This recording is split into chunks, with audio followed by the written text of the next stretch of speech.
In the spring of 1943, a Gold Star mother, a woman who had lost her only son to war, walked into a Coast Guard recruitment office. She was 48 years old. The officer behind the desk tried to politely refuse her application. She was too old. The Coast Guard didn't know what to do with her. She insisted. Not only did she want to enlist, but she also insisted on going through basic training alongside teenagers 1/3 her age. When commissioned as a Coast Guard officer, she became the first female officer ever assigned to a Coast Guard district staff. Her name was Edith Munro. Her son was Douglas Albert Munro, and Douglas had just been posthumously awarded the Medal of Honor, the only Medal of Honor in the entire history of the United States Coast Guard. This is the story of how a two-year-old boy from a small town in Washington became a hero. But it's also the story of an institution most Americans have never really understood, what the Coast Guard actually did in World War II, and why their contributions were so critical and so consistently overlooked. The Coast Guard, from lifesavers to warriors. When most people think of World War II, they think of the Army storming beaches, the Navy battling on the high seas, the Marines taking islands, the Air Force dropping bombs from 30,000 feet. The Coast Guard doesn't usually come to mind. That's partly because the Coast Guard's role in the war was fundamentally different. The Coast Guard's original mission, established when it was founded in 1915 by merging the Revenue Cutter Service and the Life Saving Service, was simple: save lives at sea, rescue mariners in distress, enforce maritime law, guard America's coastline. During World War II, the Coast Guard carried that core mission with them into battle. The Coast Guard didn't have great weapons. Their ships weren't as fast as Navy destroyers. Their crews weren't as numerous as Army divisions. What they had was a different kind of expertise: small boat handling, navigation in difficult seas, knowledge of how to get people safely from one place to another, even when conditions were terrible. And when World War II came, that expertise became invaluable. Between Pearl Harbor and the end of the war, the Coast Guard provided support for nearly every major amphibious landing in both the Atlantic and Pacific. They transported troops, they delivered supplies, they manned weather stations in the far north, they hunted submarines, they guarded beaches, they rescued downed pilots. They did escort duty on convoys across the Atlantic, some of the most dangerous duty of the war, shepherding merchant ships through waters prowled by German U-boats. But the story most Americans never hear about is Normandy, the Matchbox Fleet, wooden heroes on D-Day. In early 1944, as Operation Overlord, the invasion of Normandy, was being planned, someone in the high command had a realization. When tens of thousands of soldiers hit the beaches of France, some of them were going to end up in the water. Landing craft would sink. Men would be wounded and fall overboard. Soldiers would drown before they even reached the shore. What the operation needed was a rescue force. The story goes, and some say it's apocryphal, but it's a good one anyway, that President Franklin D. Roosevelt was meeting with his military advisors when British Prime Minister Winston Churchill expressed concern that losses in the English Channel would be catastrophic because there was no dedicated rescue force. Roosevelt reportedly turned to Admiral Ernest J. King, the Chief of Naval Operations, and said, "But we do the Coast Guard." Whether or not that conversation happened exactly that way, the result was clear. The Coast Guard was tapped for the job, and they had just the vessels for it. The Coast Guard had been patrolling the American East Coast for years with small 83-foot patrol boats, hunting German submarines. These wooden-hulled cutters, nicknamed the Matchbox Fleet, were simple craft too, Stirling gasoline engines, minimal armament, designed for coastal patrol work. They weren't sleek warships. They weren't heavily armed. They were wooden boats that could literally burn like matchboxes if a single shell hit them. But they were maneuverable. They were seaworthy, and their crews knew how to handle small boats.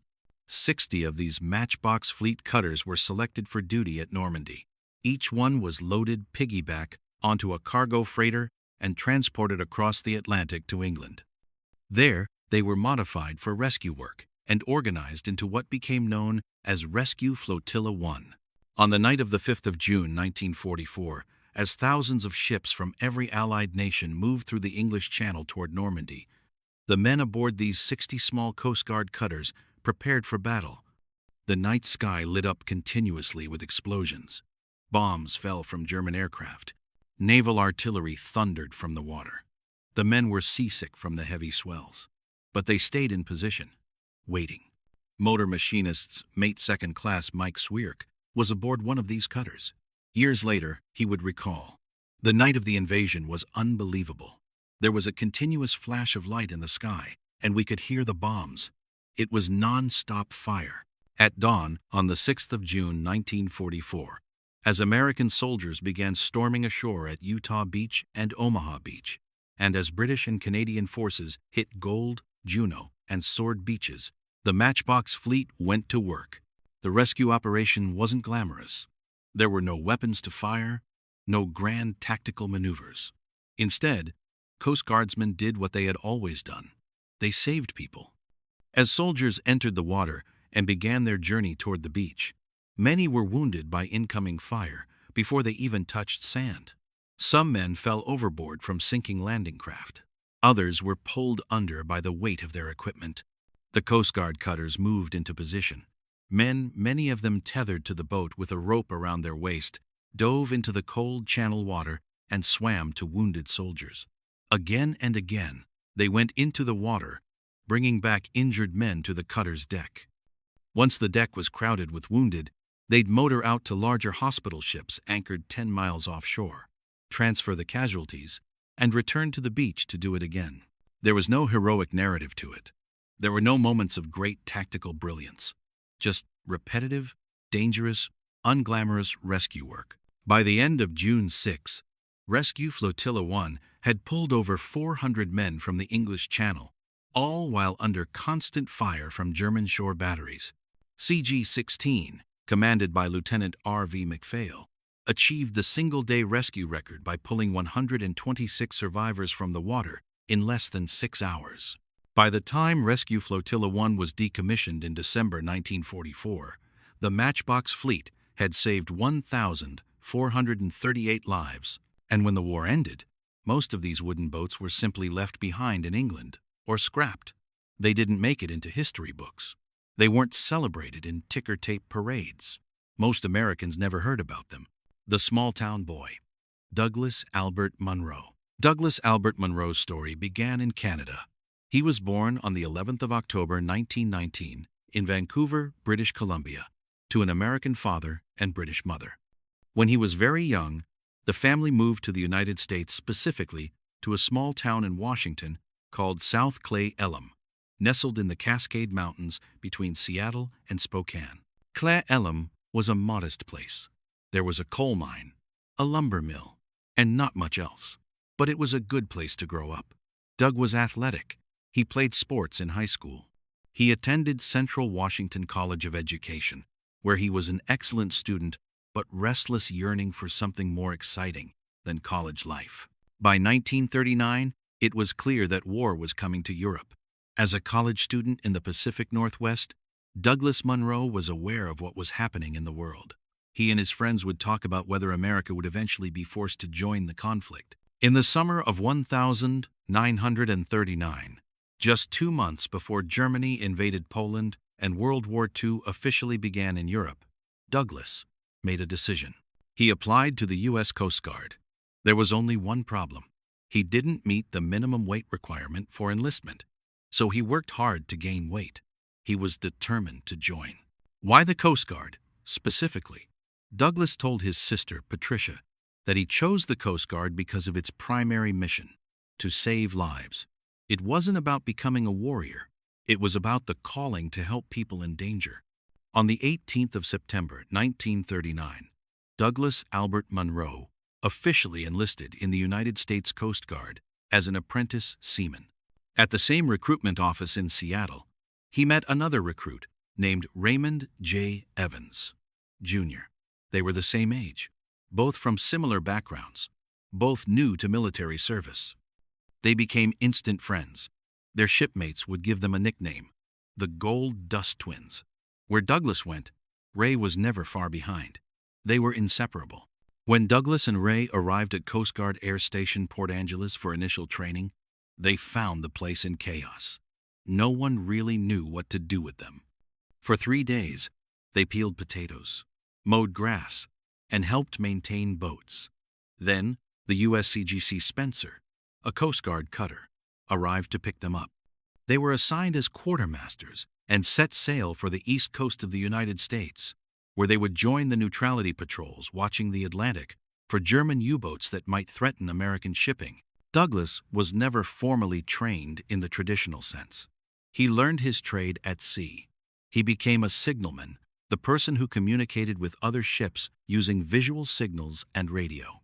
He was meticulous, reliable, and calm under pressure. By the time the United States officially entered the war on the 8th of December, 1941, Douglas Munro had already served 2 years in the Coast Guard. When the war came, he was ready. Guadalcanal, America's first major offensive. In August 1942, just 8 months after Pearl Harbor, the United States launched Operation Watchtower, the invasion of Guadalcanal in the Solomon Islands. It wasn't supposed to be a major assault. Japan had been building an airfield on the island, and American commanders wanted to seize it and prevent the Japanese from using it as a base. But what began as what seemed like a minor operation turned into one of the longest and bloodiest campaigns of the Pacific War. Douglas Munro was assigned to support the operation. He joined the boat pool at Lunga Point on Guadalcanal, where he would operate small landing craft, Higgins boats ferrying troops, supplies, and casualties.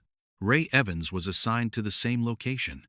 For the first 6 weeks after the initial invasion in August, the Marines dug in and established a defensive perimeter around the airfield, which they captured and held. The Japanese, meanwhile, gathered their forces for a counteroffensive. The battle turned into a grinding, attritional struggle. By late September, the situation on Guadalcanal remained precarious. American forces controlled the airfield and a portion of the island, but Japanese forces remained strong on other parts of the island and were constantly threatening American positions. On the 27th of September, 1942, the commanding officer of the 5th Marines made a decision. He would launch an amphibious assault to link up with an overland attack to drive the Japanese completely off the island. It was supposed to be a coordinated maneuver, land forces pushing from the interior, while sea forces arrived from the ocean to support and reinforce them. But the operation was based on incomplete intelligence and poor communication. The land assault bogged down almost immediately. Overland progress was thwarted by Japanese resistance that was far stronger than expected, and by confusion about the actual positions of American forces. Due to these misunderstandings, the amphibious assault, which was supposed to reinforce a successful inland operation, instead found itself landing in front of a much larger Japanese force than anyone had anticipated. Nearly 500 Marines found themselves trapped at Point Cruz, near the Matanikau River, facing a massive Japanese counterattack. They were in danger of being driven back into the sea. And the communication failures meant that no one on the American side initially understood how serious the situation was. Douglas Munro was at Lunga Point Base, coordinating small boat operations, when the urgent message came through. The Marines at Point Cruz needed immediate evacuation. The situation was critical. If they didn't get off that beach soon, they would be overrun. Munro was assigned to organize and lead the rescue mission. He would command a flotilla of 24 Higgins boats, small, relatively unarmored landing craft, each with just 2 small guns for defense. Against Japanese machine guns, mortars, and artillery, Munro's plan was methodical. He would lead an initial group of 5 boats in to test the enemy fire and draw it away. Once the enemy was focused on him, the other 20 boats would come in to pick up the Marines. It was a plan that basically guaranteed that his boat would take the most concentrated fire. Munro and his friend Ray Evans prepared their boat. They would be at the tip of the spear. Point Cruz, the 27th of September, 1942. As Munro's group of 5 boats approached the shore at Point Cruz, on the morning of the 27th of September, 1942, Japanese defenders opened fire. Machine gun fire raked the small craft. Mortar shells exploded in the water around them, throwing up geysers. Munro stayed focused on his mission. His 5 boats closed with the beach. As he approached the shore, Munro signaled to the other 20 boats waiting offshore. "Land now! Get them off!" The other boats raced in toward the beach to begin loading Marines. Munro maneuvered his boat between them and the Japanese positions, using his small craft as a shield to draw fire. His 2 small guns returned fire, but they were tiny weapons against the concentrated enemy firepower pouring down from the hills. Round after round of machine gun fire tore into Munro's boat. Shells exploded nearby, throwing shrapnel. The boat's wooden hull was being shredded. For the next critical minutes, the evacuation proceeded. Marines waded into the water and climbed aboard the Higgins boats. The boats loaded up with troops and began backing away from the shore. Then, one of the last boats to load encountered a problem. It became stuck on the coral reef. It couldn't break free. It was trapped, fully loaded with Marines, in the shallow water just offshore. Munro immediately maneuvered his boat back in between the stranded craft and the beach, positioning himself to continue drawing enemy fire. He was buying time for the trapped boat to work free. On the stranded boat, the able-bodied Marines realized what was happening. They jumped into the water to lighten the load. Their weight reduced. The boat suddenly freed from the coral. It turned toward the open sea, beginning its withdrawal. Munro's boat remained in position, continuing to draw fire, ensuring the evacuation continued safely. In those final seconds, as the last boat pulled away from the beach, a Japanese machine gunner's aim found its mark. A burst of bullets struck Munro in the back of the head. Douglas Albert Munro fell, mortally wounded, into the arms of his best friend Ray Evans. As consciousness faded, as blood pooled around him on the wooden deck of his small boat, Munro asked Evans one final question. "Did they get off?" Evans, tears streaming down his face, nodded. He told Douglas that yes, the Marines had made it. They were safe. Nearly 500 men had been evacuated. The mission was accomplished. Did they get off? Those were Douglas Albert Munro's last words. Not a curse at his fate, not a cry of pain, just a simple question about whether the men he had come to save were safe. Douglas died at age 22, just weeks away from his 23rd birthday. Ray Evans would later record that he personally constructed a wooden cross to mark his best friend's grave in a temporary cemetery on Guadalcanal. The medal, A Mother's Journey. 6 months later, on the 24th of May 1943, President Franklin D. Roosevelt sat in the Oval Office of the White House. He was holding the Medal of Honor. Across from him stood James and Edith Munro Douglas's parents. The Medal of Honor citation read, "For extraordinary heroism and conspicuous gallantry in action above and beyond the call of duty as petty officer in charge of a group of 24 Higgins boats, engaged in the evacuation of a battalion of Marines trapped by enemy Japanese forces at Point Cruz, Guadalcanal, on 27 September 1942. After making preliminary plans for the evacuation of nearly 500 beleaguered Marines, Munro, under constant strafing by enemy machine guns on the island, and at great risk of his life, daringly led 5 of his small craft toward the shore. As he closed the beach, he signaled the others to land, and then, in order to draw the enemy's fire and protect the heavily loaded boats, he valiantly placed his craft, with its 2 small guns, as a shield between the beachhead and the Japanese.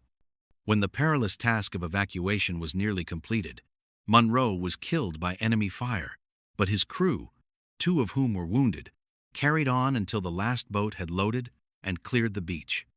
By his outstanding leadership, expert planning, and dauntless devotion to duty, he and his courageous comrades undoubtedly saved the lives of many who otherwise would have perished.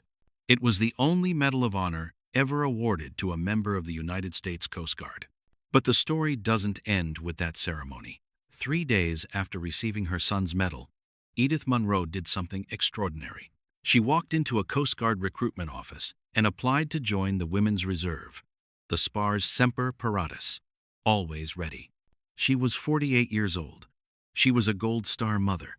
The Coast Guard didn't quite know how to handle the situation. They initially offered to commission her as an officer to spare her the difficulty of basic training. She refused. She insisted on going through basic training with the other recruits, teenagers who were less than half her age. At 48, in the summer heat, running obstacle courses, doing physical conditioning, learning military discipline, Edith Munro completed the same basic training that every other Coast Guardsman went through. She was commissioned as a lieutenant junior grade, the first female officer to be assigned to a Coast Guard district staff. She spent 6 months traveling the country, speaking about the Coast Guard and her son's service. Later, she assumed command of the Women's Reserve Barracks at Coast Guard Base Seattle. Edith Munro spent the rest of her life honoring her son's memory and serving her country. When she died in 1983, at the age of 87, she was buried next to Douglas with full military honors. Her husband was buried on the other side of their son. Today, Douglas Munro's gravesite in Laurel Hill Memorial Park in Clay Elum, Washington, is designated a Washington State Historical Site. The entire grave of the Munro family is marked by 2 decommissioned naval deck guns placed there in 1954. The legacy, names and lessons. Douglas Munro's Medal of Honor was not forgotten, but it wasn't widely celebrated either. Most Americans have never heard his name. Most don't know that the Coast Guard even participated in World War II. But within the Coast Guard, his name lives on in profound ways. The Douglas A. Munro Award, established in 1971, is given annually to an enlisted Coast Guard member who has demonstrated outstanding leadership and professional competence to the extent of their rank and rate. Munro Hall, at the United States Coast Guard Academy in New London, Connecticut, is where every Coast Guard officer candidate receives their officer training. Every single officer in the modern Coast Guard passes through Munro Hall. Another Munro Hall was built at the Coast Guard Training Center in Cape May, New Jersey, where recruit training takes place.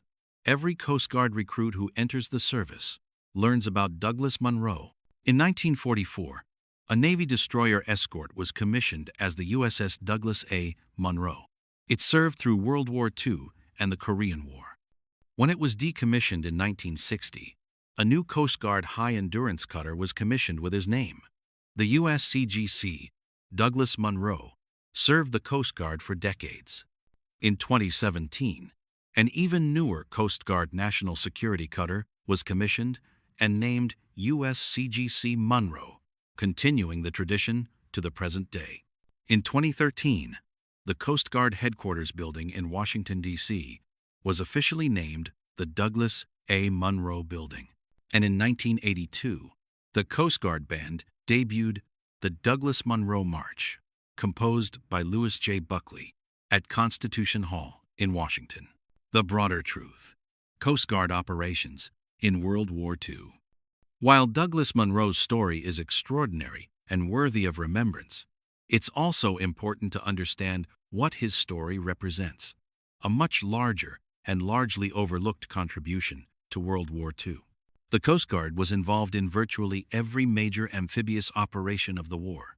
They provided operational support at the invasion of North Africa in 1942, the invasion of Sicily in 1943, the invasion of Salerno, Italy in 1943, the invasion of Normandy in 1944, where the Matchbox Fleet saved over 1,400 lives, the invasion of southern France in 1944, and countless island-hopping operations in the Pacific. Beyond amphibious operations, the Coast Guard hunted German submarines in the North Atlantic, helping to turn the tide of the Battle of the Atlantic, manned weather stations in Greenland, where they conducted a secret weather war with Germany, gathering meteorological intelligence that was critical for military planning, provided convoy escort duty across the Atlantic, shepherding merchant ships through waters filled with U-boats, transported thousands upon thousands of troops and supplies to theaters of war around the world, rescued downed pilots from the water, guarded American beaches and harbors against enemy attack, managed port operations at newly captured enemy territories. In total, Coast Guard personnel served on 99 Navy warships and landing vessels, plus dozens of smaller landing craft. Over 250,000 Coast Guard members served during World War II, a significant portion of the organization. Hundreds were killed in action or died from their wounds. And yet, when the war ended, most Americans had no real sense of what the Coast Guard had done. The Navy got the glory. The Marines got the headlines. The Army got parades. The Air Force got recognition. The Coast Guard's Semper Paratus, always ready motto was, in many ways, too humble for its own good. They were always ready to help. They never sought credit for it. The unseen fleet, the Busco, and the weather war. There's one more Coast Guard story worth knowing. The intelligence war fought in the Arctic.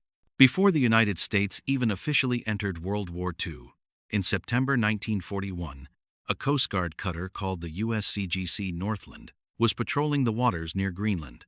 Greenland, a Danish colony, had been under German influence since Germany invaded Denmark in 1940. Germany was interested in Greenland for strategic reasons. The island was positioned to control the North Atlantic, and it had a cryolite mine, a mineral needed to process aluminum for aircraft production. The Northland spotted a suspicious fishing vessel. It was the Norwegian trawler Busco, but it was actually under German control, servicing radio stations that Nazi Germany was trying to establish in Greenland. A Coast Guard landing party went ashore and captured the radio station. In the rush to escape, German operatives were burning documents, but the Coast Guard recovered valuable papers revealing Hitler's plans to establish weather stations and military communications posts across Greenland. This was the first naval capture by the United States during the period of emergency, before America officially entered the war, and it was accomplished by the Coast Guard. Later in the war, the Coast Guard faced another unique challenge: German attempts to establish weather stations across the Arctic. Weather forecasting was critical for military planning in both Europe and the Pacific. Germany and the Allies engaged in what historians call a weather war, competing to establish observation stations that would provide meteorological intelligence. The Coast Guard took on the mission of maintaining American weather stations in remote Arctic locations and defending them against German attempts to capture or destroy them. These weather stations provided data that was essential for planning everything from bomber operations over Germany to naval movements in the Atlantic. It was unglamorous work, done in harsh conditions, and almost no one has ever heard of it. The Forgotten Service. Coast Guard veteran Ray Evans, Douglas Munro's friend, survived the war. He remained in the Coast Guard for a full career, eventually retiring as a commander. He lived to be 92 years old, dying in 2013. In his final years, when interviewed about his service and his friendship with Douglas Munro, Evans reflected on what the Coast Guard represented. "We were not there to destroy anybody, to kill anybody. We were there just to do rescue operations. And that's what we did." That simple statement captures the fundamental nature of the Coast Guard's role in World War II. While every other military service was focused on projection of power, on defeating the enemy, on destruction and conquest, the Coast Guard was focused on what it had always been focused on: saving lives. The merchant marines rescued from sinking ships in the Atlantic. The soldiers pulled from the waters off Normandy. The wounded marines evacuated from Guadalcanal. The pilots fished from the sea after their planes were shot down. The list goes on. Some of the most critical life-saving work of World War II was done by men and women in the United States Coast Guard. And much of it happened without anyone, even the people being saved, knowing the contribution being made. Closing reflection. Douglas Albert Munro's Medal of Honor is often called remarkable because he's the only Coast Guard member to receive it. But perhaps what's truly remarkable is that the Coast Guard continued its mission of saving lives even in war, and that their contribution to World War II has been so thoroughly underappreciated. The Matchbox Fleet at Normandy, the weather stations in Greenland, the submarine hunters in the Atlantic, the landing craft operators across the Pacific, the small boat commanders like Douglas Munro, who positioned themselves between danger and the people they were trying to protect. These were ordinary people doing extraordinary work. They didn't seek recognition. Many didn't survive. Of those who did, many spent their remaining years unaware that history had largely forgotten what they accomplished. But their legacy lives on, not just in the ships named after Douglas Munro, not just in the halls bearing his name, but in the very DNA of the Coast Guard itself. Every Coast Guard recruit trained today learns about Douglas Munro. Every officer trained at the academy learns about sacrifice and duty to others. Douglas's last words, "Did they get off?" represent an entire philosophy of service. Not, "Did we win?" Not, "Did we achieve victory?" Just, "Did they get off? Did we save them?" That's the Coast Guard. Always ready, always focused on the mission, always, at its core, about saving lives. Douglas Albert Munro embodied that perfectly, and even though most Americans have never heard his name, he remains the most decorated member in the 230-year history of the United States Coast Guard. Semper Paratus, always ready, Douglas was, and his sacrifice reminds us what that truly means.